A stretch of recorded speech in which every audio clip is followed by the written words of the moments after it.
to 7 o'clock. So what better time to celebrate the man who spent 50 years entertaining us on television and radio? Yes, this was a Terry Wogan slot, and we are proud to be sharing it with him tonight. So for the next hour, we're going to be taking things slowly. Very slowly. Aren't we? Because that's exactly what he would have done. And we will be revelling in his work and in his wit. Now, joining us are people who are lucky enough to work with him. Our friend Chris Evans, who had the very daunting task of taking over his radio show. We also have Graham Norton with us tonight, who followed in his footsteps from Ireland to Eurovision. Alan Dedicoat and Lynn Bowles, his on-air wingman and woman, who bantered away many a morning together.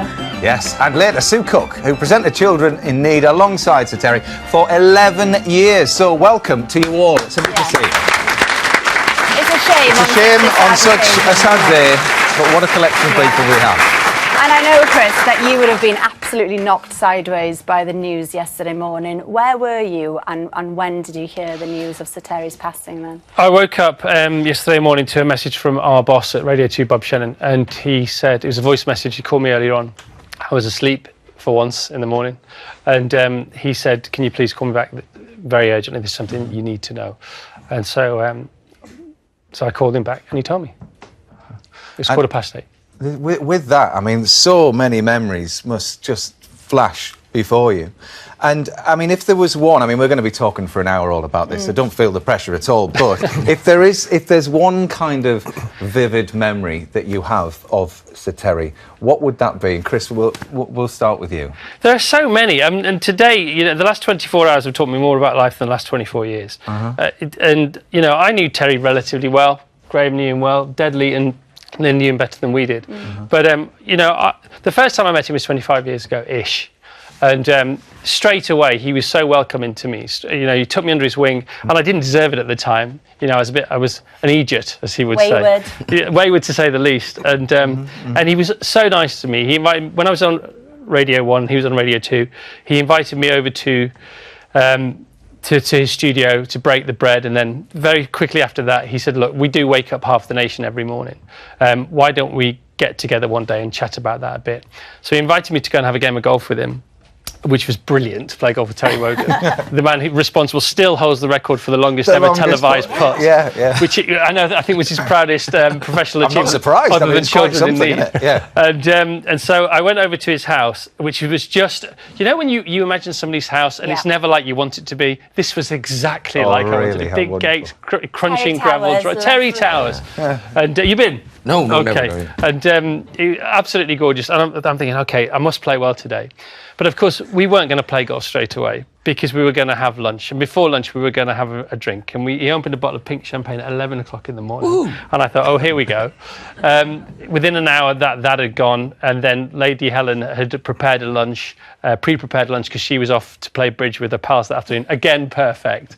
And we had lunch. We finished lunch about 2 or 3. At which point I couldn't even remember the game of golf had ever been invented. And then we went and had a game of golf, and we got to the 11th hole out of 18. He said, I think Christy, you used to call me Christy, I think we better wrap it up after this one. I said, yeah, because it's getting dark, isn't it? He said, no, we've got dinner booked at 7 o'clock. And so he took us to this Italian restaurant. I mean, I can't believe I can remember this much of the day.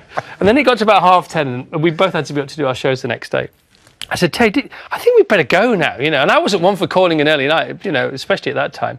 He said, why, Christy, what's the matter now? And I said, well, you know, we've got to get ready to prepare our shows. He said, geez, what time do you get up? I said, 4:30. He said, you're not on until 6:30. He said, what's that for then? I said, well, the preparation, you know. He said, Christy, they either like you or they don't.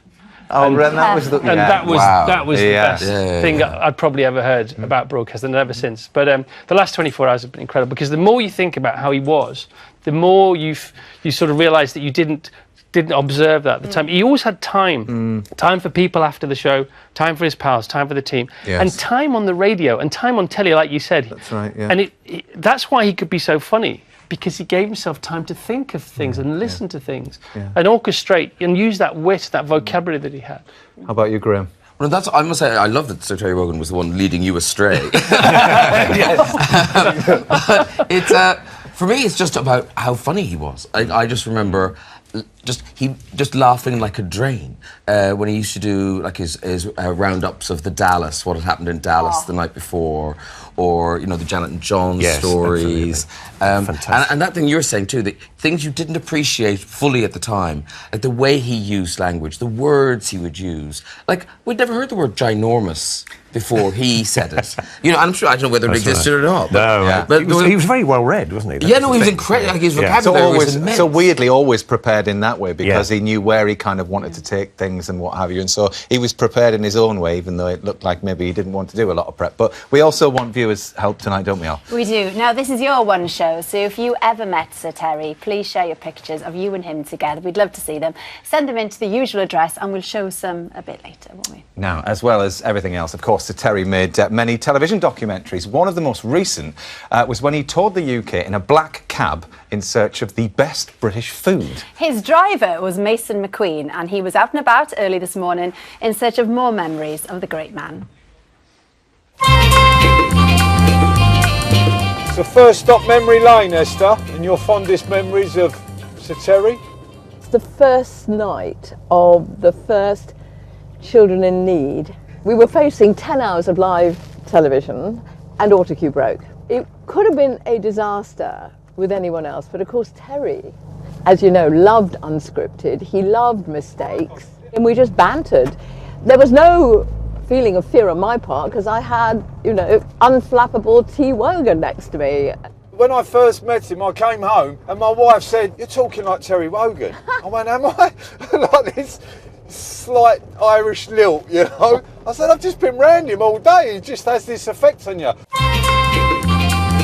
I remember him, one interview he did he was a guest on Top Gear, and you just realised how sharp he was, how brilliant, he was so funny. I wasn't going all out. You can say that again. He could have been a stand-up comedian, definitely. I don't normally get affected by this sort of news, Obviously you hear a celebrity's passing, but this time it has been quite depressing. Tell us all you know about Mr. T. The mornings in the radio studio, listening to him, you'd laugh anyway, but when you talk to him off air, you would end up helpless with laughter sometimes. It's a fantastic way to start a day, either as a listener or as a colleague. How many people get to laugh first thing in the morning as part of their work?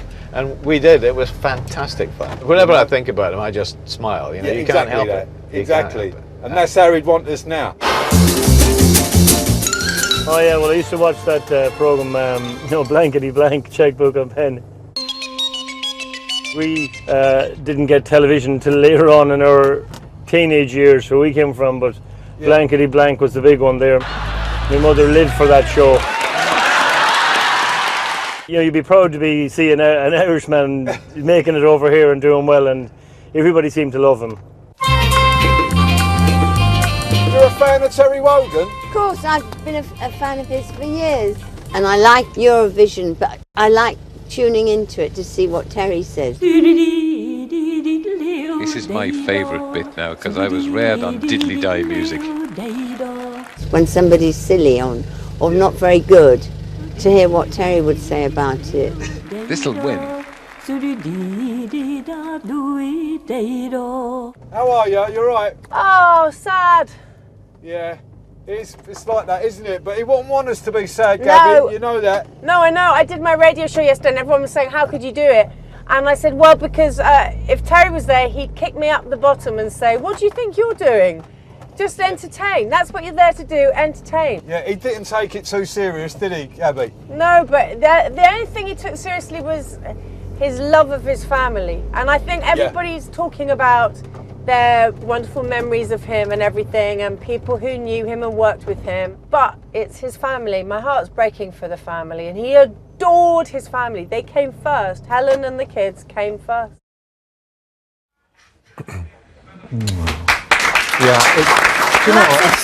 So many people are saying how they feel, but we forget that the family are at the core of it, aren't they? And really going, really going through it of at course. a time like that. And everybody feels so much shock, right across the nation. You really can't imagine. But Alan, let's have a word about how you ended up working with Sir Terry, because you read the news. Was it 15 years you did it? Yeah, more than 15 years. Right. And how did that connection start then? Well, it was just because we had a team of about 10 and we wanted whittled down to just a few so that we could build up a bond formed a relationship with him. Yes. And one of my favourite stories of the great man, following on from what Chris was saying, was on one occasion I did get invited to the house, and it is a lovely place. Nice gaff. Nice gaff. And we were going to the Medeski Stadium in Reading to watch rugby. Now, I am to rugby what Gracie Fields was to spot welding. And so I sort of went along anyway, and my aim was to hoover up all the food generally. But I was standing in his lounge, and it's a lovely house, but very lived in, because he'd raised kids there and all the rest of it. And so I was looking down the garden. It was a wet, miserable Saturday morning. And I remember sort of seeing this grey object at the far end of the garden. I said to Terry, I said, "What's that down there? Is it some sort of Wendy house or tree house for the kids?" He sort of leaned over and said, "It's Windsor Castle." He was. His house backs onto Windsor Castle. No, Windsor Castle backs onto it. Yeah, absolutely. But he was sort of by royal appointment anyway, because the Queen did listen, and she did invite him to dinner every now and again, which was just lovely. It's just round the corner as well. Yeah, exactly. You could walk to him. Exactly. And Lynn, you joined up a little bit later Yeah, I than was Alan. there about the last 5 years with you guys Yeah, on absolutely, air. yeah. I've been 5 years behind the scenes, but I think Terry was never one to prepare. This is going to come through, I feel, in this show. Well, he knew the word rehearsal, but he didn't know how to spell it quite, or indeed to put it into operation. He used to say, what was it? Rehearse, rehearse, rehearse. And then pull back. Pull back. But he always pulled back. Yeah, we didn't really do the rehearsal, Forget the rehearsal, forget the rehearsal. You know, you do traffic and travel, Lynn. Lots of people would be very excited to see you in the flesh, I'm sure, this evening. But you were They're obviously crackers. But you worked closely with Terry, you worked closely with Chris and Ken, and presumably there's a sort of a different atmosphere, different vibe for each one of the three. You know, Chris, obviously horrendous every morning. Absolutely. You don't know how much I suffer. Really. It's very You difficult. scrub up so well. Yes, How was Terry then? Well, Ken is obviously my radio husband. Yeah. But Terry Wogan was just fantastic. He was just the best guy you could ever work with. He was kind and generous. He was generous to a fault as a broadcaster. Not all broadcasters are, you'll be surprised to learn. But he if I said a clever thing to get us to finish a little kind of skit, he'd let me have it. He didn't need to top me, because he just wanted everyone to have a good time. And if that finished it, fine, we'll move on. You know, you can't say fairer than that. But even that intonation that he had, that's so infectious, isn't it? When you're talking to him, you can't help but get on to kind of that flow in the way that he is, and you know, voice. Beautiful that voice. flow of Beautiful tempo. voice. But you were never worried about him being a big star, because he never treated anyone like that. He was just a good bloke, wasn't he? And I think that's kind of, you sort of forget that he was the first guy who presented in that way, in that incredibly relaxed, laid-back way, the sort of thing that everyone aspires to do now. But I think he came up with that, the idea of just being that. He always sounded like he was wearing a cardigan, not a suit. You know, he's just so true, I remember he is actually the first and only person that I've ever been starstruck with. And I remember when I was doing an interview with him on Blue Peter, and I remember seeing him through the window. I went to Radio 2, and I couldn't actually believe that it was him there.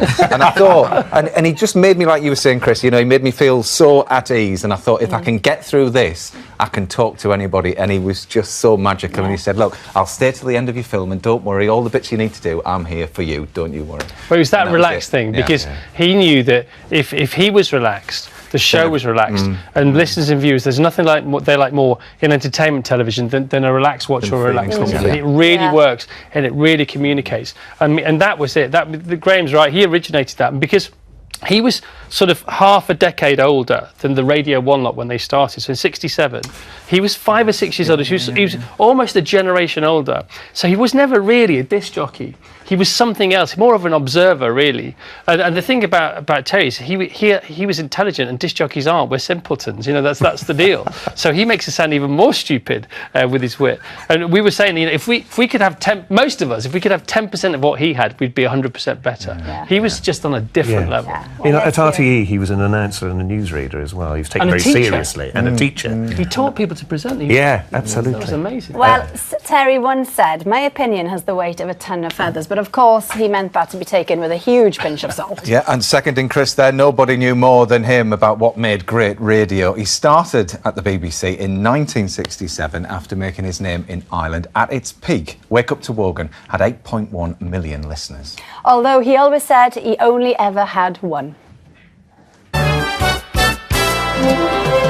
BBC Radio 2, Terry Wogan. The most important programme on any radio network is the morning show, is the breakfast show. It identifies the network, and it's at the time when people are more susceptible or more receptive, if you like, to what's going on. She's going to be singing live for us. Yeah. And so you have to reflect, I think, what they're actually looking at, or what they're listening to, or what they're involved with. 10 seconds, Terry. You're better off listening to Radio 2. You don't hear that one very often, do you? Oh, sorry to talk to you while you might listen. Don't let us interrupt your eating. I love radio because I can impose my own pausing on it. I can impose my own timing on it. And because people think while they're listening to the radio. Television eschews thought. Your thinking is done for you, your imagination is done for you. Wogan's on the air. And you can't really pause too much, otherwise the director will take the camera off you. We are Keats on casters or Wordsworth on wheels, Moroccan berries and poetry in motion. Oh, very Terry Wogan. People tend to say to me, I prefer you on the radio than I do in the television. Now everybody's singing now, Terry. And that's because I think they're probably right. It is more my medium than the television, the radio. Who wakes you up each morning when you'd rather stay asleep? The radio show, I would say, is the show for which I have the most innate ability. I've never ever been frightened of a microphone. I've been frightened of a camera.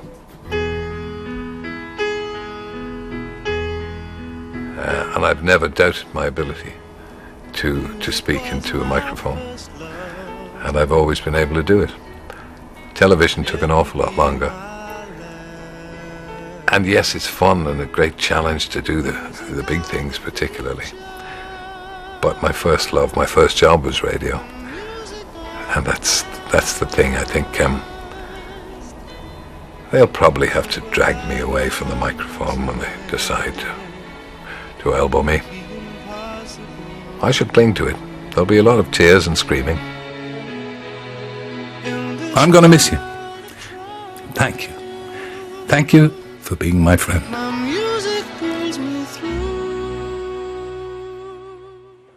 Wasn't that a moment? And we've got many of the Togs in the audience tonight. Terry's fan base, of course, the glue that held many a radio show together. Now, Marion, just tell me why you're all so loyal to the man then. What was it about Terry that you loved? He was just such a wonderful, charming, gentle, generous man with that wonderful voice that you could wake up to. If we could just bottle what he had, we'd all be millionaires. But I think I feel like a millionaire just for the privilege of having met him and known him. Oh gosh, what a fantastic thing to say. Nigel, in a couple of words, what was it for you then about Sir Terry? Just that he supported everything that we did with the Togs in fundraising. He was a really generous man and a lovely man to be in his company. He was funny and welcoming to everyone. And after meeting all of you tonight, you radiate his warmth. It's so lovely, such a nice group of people. Christine, can I just squeeze in here? Because, of course, we know he inspired a lot of people, you included, Christine. He did. For me, he lit up every morning. He lit up a room, and I think he lit up all our lives. And, truly inspiring. And in terms of inspiration, there was something specific, because in later life, you've become a DJ. Yes, I did. When I retired nearly 5 years ago, I'd always been musical, always been into music, wanted to learn the processes. I thought I'd be doing it in a room at home quietly. Went off and did some courses, got the equipment, built up playlists, got a tutor. And then the Togs, thanks to Norman and Helen at one of our conventions that I was going to every year, said, would you DJ for us? Can you imagine? I'd never performed. And the day that I was doing my first performance, I was sitting next to Terry at lunch, which was such an honour. No pressure. And Terry said, you're going to be fine, relax, just be yourself. And I said, nobody knows Sir Terry. Well, he then got up and was thanking all the Togs and said, and now DJ Dizzy Twilight is going to be your DJ tonight. Dizzy Twilight, because he'd come up with these funny names for you. Dizzy Twilight is perfect for a DJ, isn't it? Well, it was in there, but I was very honoured indeed. So what an inspiration. Well, Christine, we have 4 other people who are quite good over there on the radio. Matthew. Yeah. It's just lovely to see the togs because, of course, one of the elements that kind of fired the imagination of so many listeners as well. But this was the thing, because Sir Terry was just magical at being able to create this kind of fantasy world with all of these kind of characters and this, that and the other that went along. And obviously, with it being radio, it lent itself to the imagination so much more. So what was it like for you guys to be working within this kind of imaginary fantasy world? Well, here's a great example of that. Every November the 5th, we had the silent fireworks, which were... Now, it's bad enough doing fireworks on the radio, but silent fireworks, because we didn't want to alarm animals and children. Brilliant. Which is absolutely the right thing to do. So you would have a Roman candle. Look, there's a Roman candle. Beautiful. Oh! And that would go on throughout the whole programme. Shall we let another firework on? Okay, here we go. Oh! Just fantastic. And there was a company that supplied empty fireworks actually to have in the studio so that we could It made sense then, didn't it? It made sense. There was some real irony as well to him. I mean, what do you think he would make of all of this, Graham? I mean, you know, all of this admiration that everybody's seeing at the moment, because...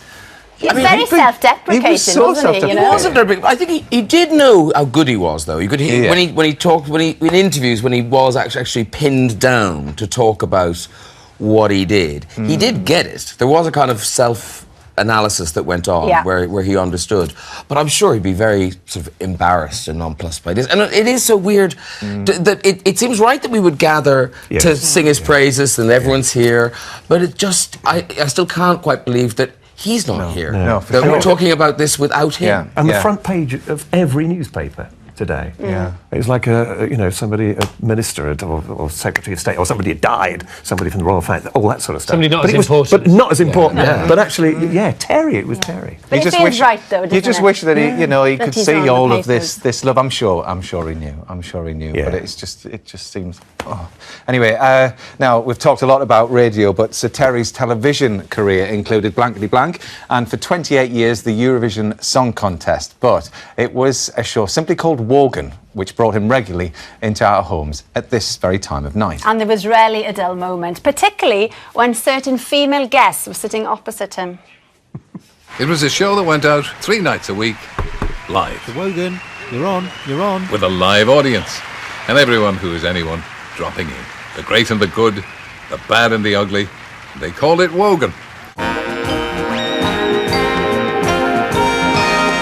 Nicolas Cage, Harrison Ford, Robert De Niro. Wogan! Oh, Wogan. Terry, is it Terry? Yes, it is. Don't touch me!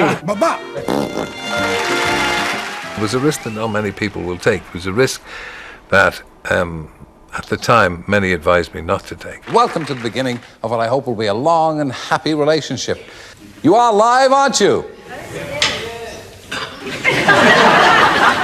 Proof, if proof were needed. I wanted to make the interview sparkle. I still think that's the way to do it. I still think you have to have somebody who's able to joust, who is able to exchange. There is this kind of obsession with trying to look younger than you are, and eventually... That was mine. You're speaking about the West Coast. You're talking about a sweeping generality. I'm not a sweeping generality. Certainly not. I've heard great things about you from Victoria Principal. She's crazy about you. Would you like her? Yeah. Okay. Do you like her? I'm not going to say no if you don't say no. I like whoever you like. Didn't you find her a little trampy? You haven't read the book, have you? No. Well, you see.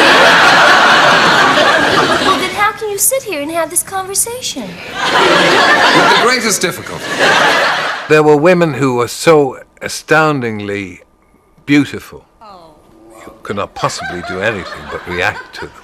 You were voted the 3rd sexiest lady in the history of the universe. So how did you feel about that? It's completely changed my life. What will you do as you get older? Will you tone down I'll the do a exercise? talk show, I imagine. That's all muscle. I don't want to touch it. Did you know what you started when you refused to touch me with a barge pole? Everybody touches my knees ever since. Cheeky. I had a very, very low threshold of embarrassment, and I have. you know, the blush of shame easily mantles my cheek. Were you a virgin when you got married?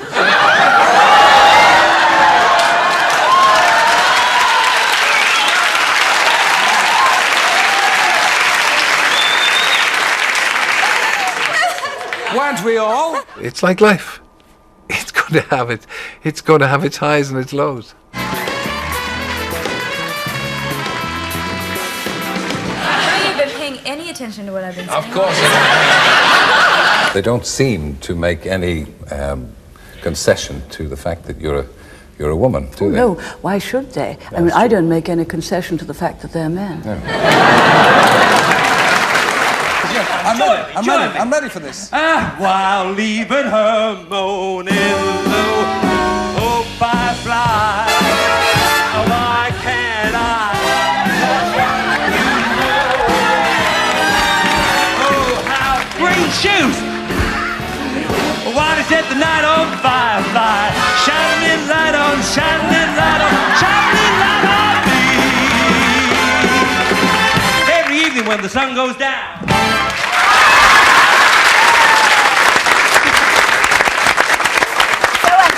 Isn't it, to look back at those clips? And although we all knew he was, you know, a giant of broadcasting, absolutely brilliant at what he did, but he did like to do it in his very own way. There's no doubt in that. So, Chris, how was it for you, because you did producing, didn't you, on Terry and Gabby for a little while? Well, I didn't. That's the whole point. I tried, but it wasn't really like that. We had a show on Channel 5 called Terry and Gabby, which ran after his daily radio show for a year, and it started at 10. And Terry finished at 9:30, so he had to really whip across there. And his energy levels were amazing, because, you know, after you come off the radio, you're pretty much deflated for a while. You've got a lot of adrenaline's gone through your system, and, you know, you've been focusing a lot. And he'd come on the radio, again, come over to the TV studio. First thing, nice to everybody again. My assistant now, Hitton, the hitman, the frothy coffee man, he started on that show as a runner. And he remembers Terry every morning coming up to him, you know, the lowest of the low, with the greatest respect to everybody in TV, and going over to him and making a big fuss of him. No, but he says it, you know. Yeah. And he said he made more of a fuss of, you know, the more insignificant everybody else thought you were, the more significant he made you feel. That kind of thing. Do you know what I mean? And we had to write his scripts, you know. So we're writing Terry Wogan scripts, the most articulate man on TV, without a script. So we're writing these scripts and we're thinking, oh. So we spent ages and ages writing these. So, you know, they look like this, and they're auto-prompt scripts. So, and Terry, I mean, he was the king. And I know there's a lot of superlatives being used today, but he really was the king of autocue. He could find intonation in an autocue on first read, because he would never read it beforehand. You know that. No, absolutely. And he would just read it perfect. He would make it sound miles better than you ever wrote it. But we did have production meetings, which he was very much averse to, because, you know, it's like Woody Allen. He hires the best actors and then lets them act. He doesn't then tell them how to act, because that's why would he hire them otherwise? So we did have to have a production meeting for the sake of everybody else on the show, including Gabby and the director. So we just sat Terry down, gave him a cup of tea, and we just sort of assembled around it. And we sort of had this production meeting sort of without him realising. Yeah, under the guise of tea and biscuits. Yeah, hoping that some of it probably might go in. Not that it mattered. And I remember one day we put some philosophy in there, because he studied philosophy as a student, and so we put some Marcus Aurelius in there from Meditations, and I thought he'd like this. And before he got to the lines, he'd already read ahead, and this is on telly, so he's speaking out loud, and then he starts giggling. He says, we've got some Marcus Aurelius on the way for you. And it's like, what? hey, how did you read it that far ahead? B, you remembered exactly what it was. And, you know, there was no point in toying with him. You know, he came. The best thing to do with Terry was make a show as good as you could before he arrived, then leave him to it and let him sprinkle his magic dust on it. That used to happen with Janet and John. He would read slightly further ahead, and that's why he started sniggering before anybody sensed there was anything going to happen. And that's why we were just in fits of laughter. He did have the greatest laugh in broadcasting. Yeah, no, he did. He set did. Everybody up. He did. Him and Peter Alice. Yes, it was like Dastardly and Muttley. It was just. It was just utterly infectious. It's just totally infectious. I mean, Yeah. So if you were looking around, if you were driving around the country and looked in other cars, you could see which ones were listening to Wogan. They were the ones Everybody's in laughing fits together. of laughter. Yeah, They're a all lot of laughing, people have been yeah. saying that. You remember being stuck in traffic and you'd see other people laughing. You just kind look of like, across. oh wow, you're all listening. You're all listening. Yeah. Well, we think, Graham, that you're going to like this next little film here because, of course, things didn't always go to plan. Some of Sir Terry's guests were reluctant, they were confused, and even a little bit squiffy.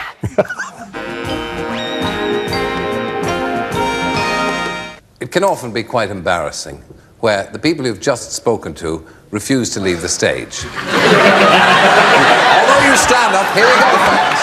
I would prefer to do these things prefer to do it, warts and all, with the untidy edges showing. Television doesn't have to be honed and polished to a fine gloss. When the bomb went off, I didn't actually feel anything. What I felt was swallowing a lot of heat. Hang on. I think somebody's let something off here. Actors have to be given lines, so they do have a bit of a problem on talk shows. I think sometimes if you've got the monosyllabic actor, it was hell on wheels. Do you do any of this stuff in America? I mean, do you ever do a talk show? No. Are you glad you did this one? No. John, you walked out there to me like many actors do on talk shows, with your eyes blank, thinking, I've got to ad-lib now for about 16 minutes. Does it intimidate you, this kind of thing? No, not Would you really. rather not do it? No, it's fine. You seem to play an awful lot of those energetic and slightly loony roles. This is true. Does this reflect your own sunny personality?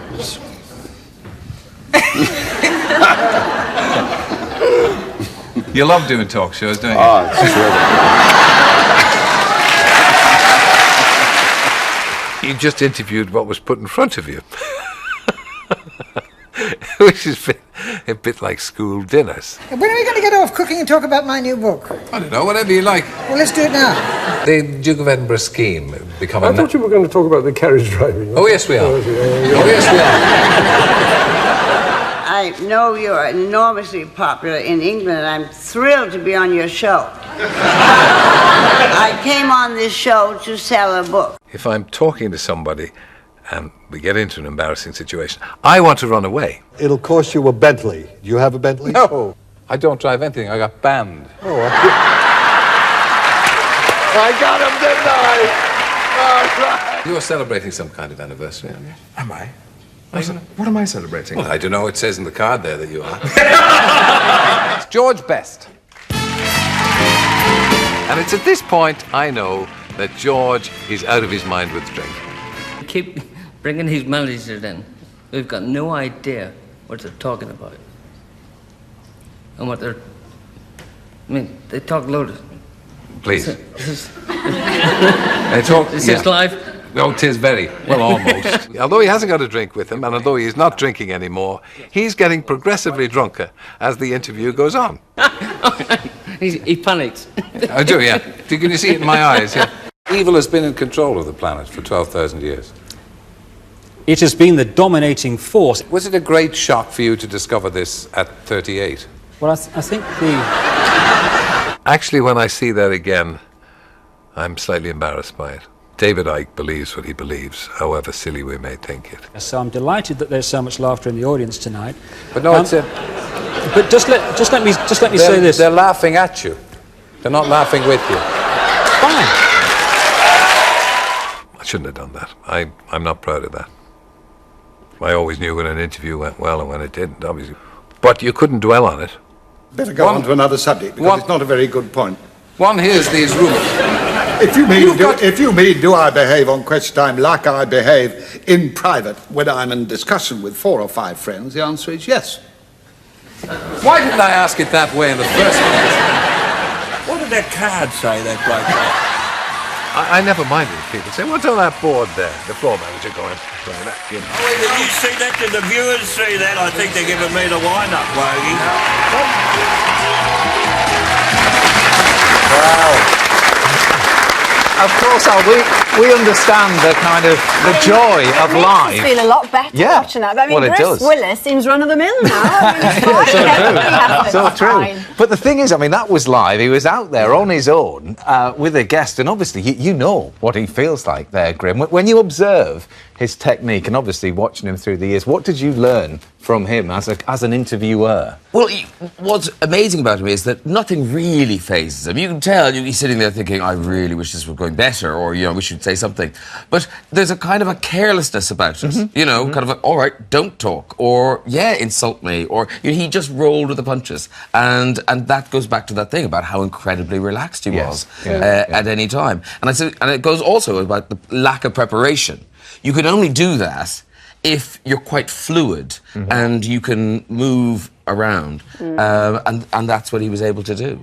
We have to talk about the Eurovision handover because his acerbic comments became absolutely, infamous. Brilliant. And you took on the mantle as well and kind of took it in the same direction. But how daunting was it for you then, Graham, taking over that big role? It's extraordinary because you forget that actually lots of people have commentated on the Eurovision Song Contest over the years. But when he took it, he turned it into a job. Prior to that, it had been nothing. And for 30 years, he absolutely made it his own, and it will always be his. I've said this before, when I'm doing Eurovision, Terry's voice is in my head. Yes, I mean, the first time I sat there in Moscow, the first time I did, when the Eurovision theme came up, it was that awful, I've got to speak. I've got to say welcome to viewers in the United Kingdom. And it was extraordinary. And when he'd had enough of Eurovision, when he'd finally sort of, I think, fallen out of love with it and said no more, and they asked me, of course, I really wanted to do it, but I didn't want to do it unless he said it was okay. So messages went back and forth, and I kind of thought, anyway, it came back. Yes, no, he's very happy that you do it. Now, I didn't know if that was true or not, but I didn't care. I wanted to do the job. So I was like, okay, I'm sure he said that. Anyway, a couple of days before I went off to Moscow, my phone rang, and it was Terry on the phone, which is like so unnecessary. Wow. He didn't need to do that, and it was just an incredibly sweet thing to do. And he found my number, he called me, and just to say good luck, and to say that he'd be watching, and then the only bit of advice he gave me was not to have a drink before song 9. and so every year, I mean, Terry's in my head the whole way through, but we always think of Terry at song 9 when we pull out the cork. So this year is going to be so kind of bittersweet because I think everyone will be thinking about Terry so much. Can you shout out song 9, everyone? No, absolutely, absolutely. We will. Yeah. Well, Sir Terry could be fairly scathing about his TV career at times, but one show he would never take the mickey out of was, of course, Children in Need. Yeah, of course, another night that will never be the same again. But with him at the helm, it became a BBC institution that changed thousands of young lives. Sir Terry was a big part of raising £790 million.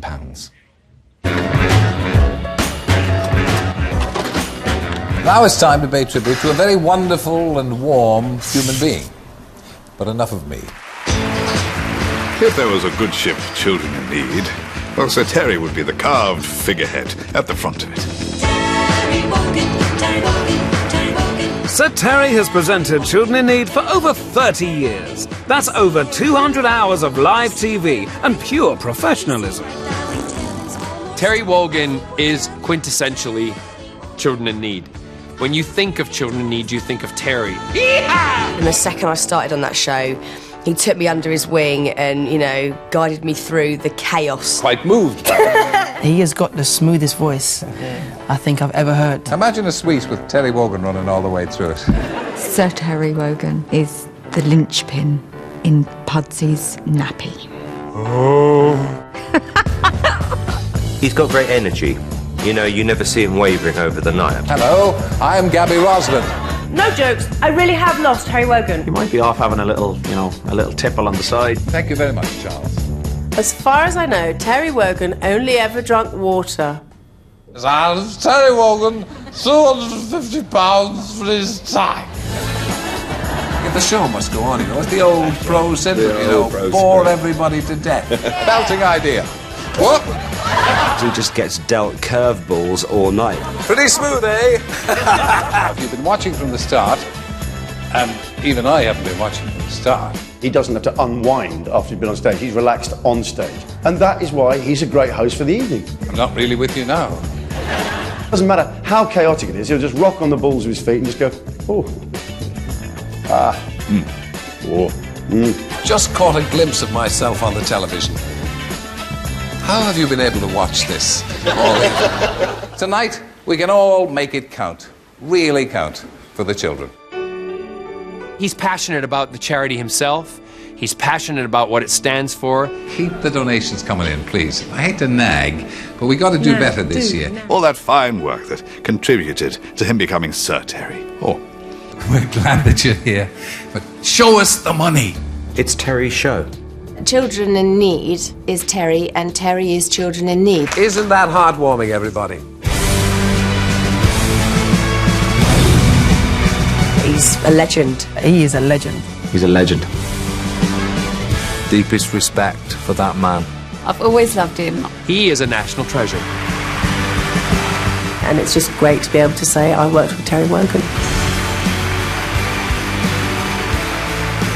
I just hope when the day comes when I'm not able to react quickly, when I appear to trip over my feet, I hope that somebody's going to take me aside and say, Tommy, we're gone. Thank you, thank you, thank you for all your efforts. But in the meantime, I'm going to go on doing it for as long as I can. All very strange. I love you.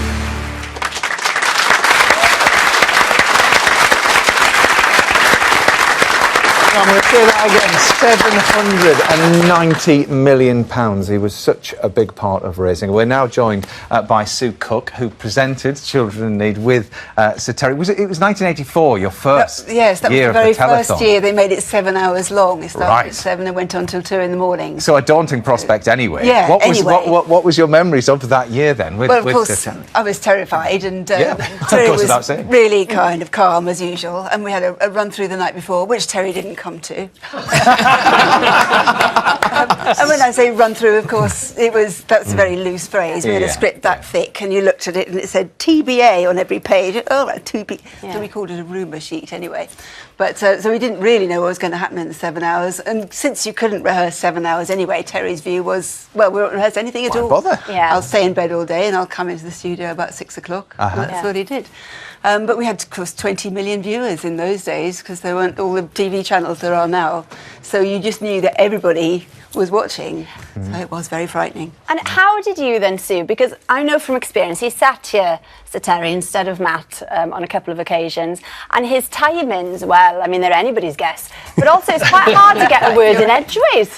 Impossible, yes. Well, they gave me what's called omnibus talkback, which you'll probably know about. We have the earpiece with everything, because we had at least 6 or 8 regions around the UK who were all doing their little bits, their live inserts and so on. Yeah. And we needed to know what cameras were going, what was going to come up next, what had broken down. So I had about 7 people's voices in my ear.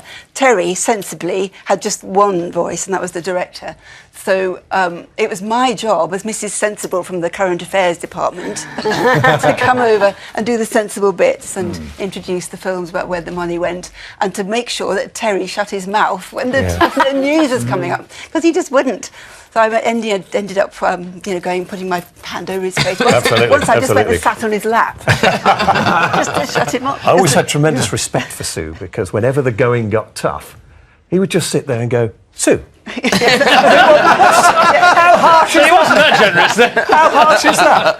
It's getting very difficult. Sue. It was baptism of fire. Absolutely. But, of course, everybody's been talking about how much of a great talker he is, but I worked very closely with him for the last few years on the Board of Trustees with Children in Need, and what struck me, I'm sure you'd agree here, Chris, is how much of a good listener he actually is, and how he can react to what he's hearing. And I think that really is the key to Terry. And it's so passionate at its heart of Children in Need, and he gave everything that he possibly could with his time and his generosity, and I know that you too have worked incredibly close with him on that front. Yeah, I mean, Terry thought this business was nonsense, and that's why he was good at it, because he didn't take it seriously. He focused on it, and he did a very good job, but he still thought at the end of the day it was silly. He thought the world pretty much in general was silly, and that was one of his the secrets of his success. But the thing he did take very seriously was children in need. Yeah. And again, you know, the smaller you were, the more he put the magnifying glass over you. And if you needed help, you know, that's what it was all about for Terry, because of certain challenges and situations he's come across in his own life. And also that was the joy of the radio show, because there was this underlying real sort of joy for life, because life is so fragile. And you know, that was all part of that sophisticated veneer that came across very simply in the mornings, but actually was so complicated. And what he was brilliant at was distilling it all and then giving us the fruits of all that internal labour and all that conflict. And then he would just go, and here it is. Just brilliant at taking on board the experiences that he had and allowing us to share now. So Terry lived in the UK for most of his life, but he grew up in Limerick and lived for 2 decades in Dublin. Indeed. So let's go live to Ciara Doherty, who's there for us now. So Ciara, how is Sir Terry's passing been received then and reported over there in Ireland? Oh, Alex, there's a genuine outpouring of sadness here in Ireland, notwithstanding the fact that our general election is due to be called tomorrow. Every newspaper, every television station, every radio programme has been dominated by Sir Terry's passing. On Ireland AM, the national breakfast programme that I co-present, we were inundated with calls and texts from viewers who wanted to express that sadness, but they really also wanted to talk about the pride that they felt that this Irish emigrant had gone to the UK and had been so successful. And they spoke about the fact that he left at a time of the Troubles in the 70s and the 80s, when English-Irish relations were quite fractious and when it was perhaps quite a difficult time to be an Irish person in the UK. But because he had such a platform, because he had so many loyal listeners, and because he was so loved by UK audiences, that he perhaps played a part in changing people's preconceived notions of what an Irish person really was. And in Limerick, where he was born and where he grew up, there's been 2 books of condolences open today, and people have queued all day to sign those books, and there is talk of erecting a permanent memorial to Sir Terry in Limerick. And those who signed the book today, including a 78-year-old man who was the first person this morning to sign that book, spoke of him as an ambassador, as a real asset to Ireland. And they said that self-deprecating sense of humour that you talk about, that ability to spin a story and to tell a good yarn, well, we like to think that those are quite unique Irish qualities, and he embodied all those, he embraced all those. So while we were more than happy to share him with you in the UK because he was that person, we really felt that we owned him here in Ireland, and we were so glad and so proud today to call him one of our own. He will be fondly remembered and very, very sadly missed.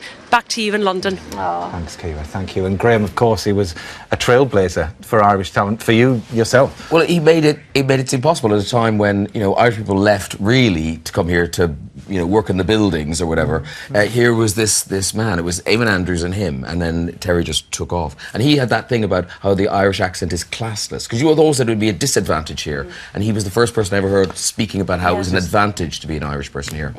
He made it possible for everybody with a regional accent, really, didn't he? You know, he brought it before. Well, let's stay on that side of the Irish Sea and enjoy Sir Terry reconnecting with his homeland and reminiscing about his upbringing. Wake up to Wogan on Radio 2. And this is it then. This is the day I've been dreading. The inevitable morning when you and I come to the parting of the ways. After 40 years of talking to myself and to you, the loyal listener, I gave up the day job, and now I'm heading off to rediscover the country that made me.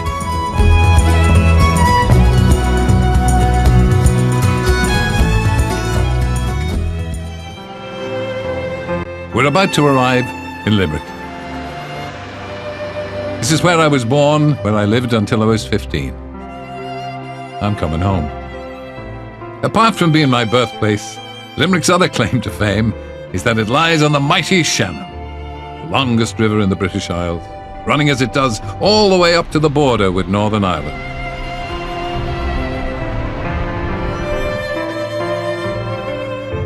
At Sarsfield Bridge, I cycled back and forth over that bridge every day, travelling from home to school and back again, and now, as a freeman of the city, I can drive a herd of sheep over the selfsame bridge.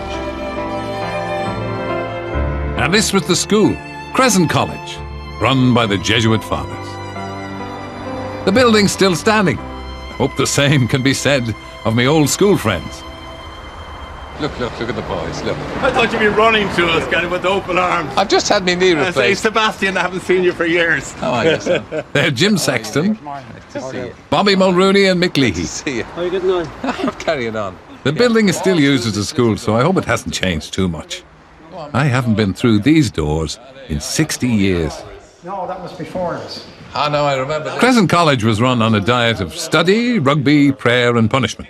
And this old staircase here takes me straight back to the person that dished out the punishment. And am I right in thinking that Snitch McLaughlin used to stand up at the very top there? Yes. He was what, Jim? What did we call him? He was the prefect of studies. He was stand here. His real name was Terry McLaughlin. He was a northerner. That's right. Was he? He was, yeah. And he was a man of severe aspect.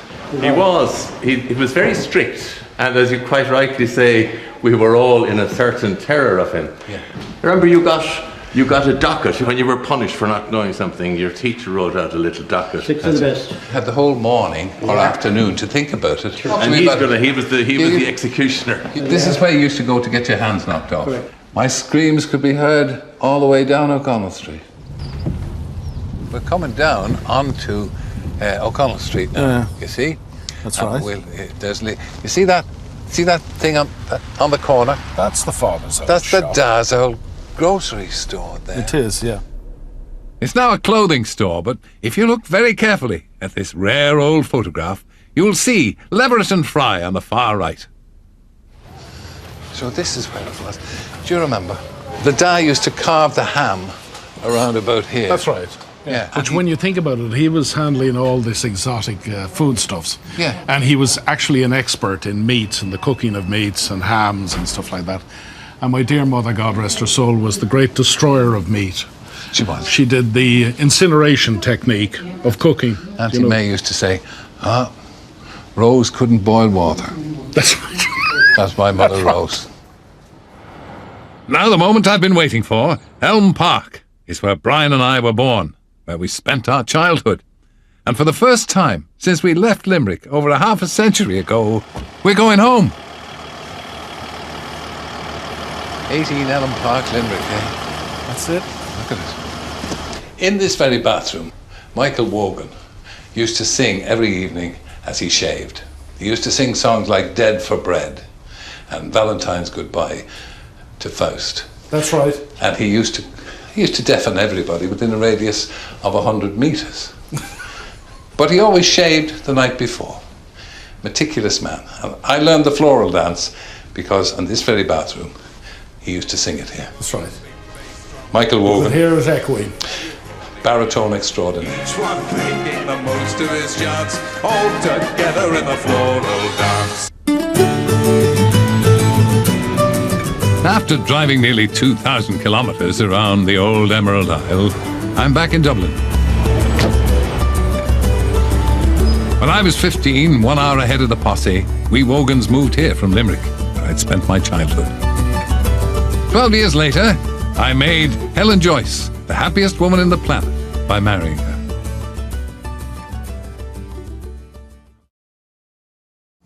My life, if you're asking me about my life and the meaning of my life, it's been absolutely wonderful. I've had the most wonderful time. I've had a lovely family. I've had a loving wife.